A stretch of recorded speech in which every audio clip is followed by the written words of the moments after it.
நான் தான் கஷ்டப்பட்டுட்டேன். என் பிள்ளைங்க கஷ்டப்படக்கூடாது. என் பிள்ளைங்களுக்காக நான் கடன் வாங்கி ஒரு செயலை அவங்க ஆசைப்பட்ட சூழ்நிலைகளை நான் அமைச்சு கொடுக்குறேன் அப்படிங்கிற எண்ணமும் இங்கே அதிகமாகவே இருக்கும். கரெக்ட். இப்போ இன்னொரு முக்கியமான நிகழ்வு இங்கே என்னென்னா, இந்த வருமானம் நிலையில்லாத தன்மை இங்கே இருக்குது. இதுவும் ஒரு முக்கிய காரணம். இப்போ வருமானம் ஸ்டேபிளாக இல்லாதவங்க கடன் வாங்கவே கூடாது. இதில் இன்னொரு விஷயத்தையும் பதிவு பண்ணணும் சார்.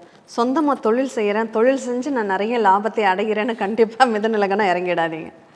இது ஏற்கனவே பல வீடியோஸில் பேசின பதிவு பண்ண விஷயம். 4 கார்னரில் இருக்கிற லக்னங்கள், உபய லக்னங்கள் தொழில் தொடங்கினா அது நட்டத்தில் தான் போய் நிற்கும்.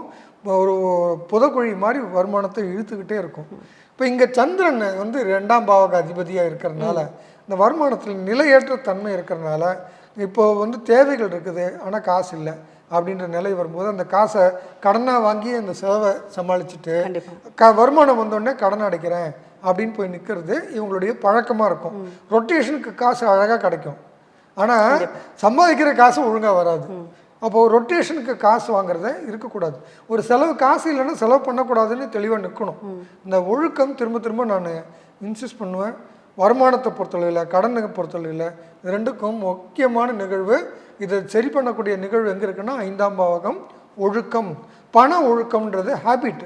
உங்களுக்கு விரயம் பண்ணக்கூடியது ஒரு பழக்கம். பாருங்க, நம்ம பார்த்த உடனே பர்ச்சேஸ் பண்ணி ஆகணும். எனக்கு சம்பாத்தியம் இருக்குது, இல்லை அது நாளைக்கு தான் தரேன்னு இருக்காங்க, சாந்தி தேவி மேடம் எனக்கு தர வேண்டியது இருக்குது, அது தருவாங்க அப்படின்னு நம்பி நான் இறங்கக்கூடாது. கண்டிப்பாக யாருமே இன்னார் தருவாங்க, இவ்வளோ வரப்போகுது, நாளைக்கு வரப்போகிறத நான் இன்றைக்கி கடன் வாங்கி செலவு பண்ணுறேன்னா நாளைக்கு வரப்போகிறது வராமல் நிற்கும். நீங்கள் செலவு பண்ணது தான். கண்டிப்பாக இப்படி தான் இந்த லக்னம் பொதுவாக மாட்டும்.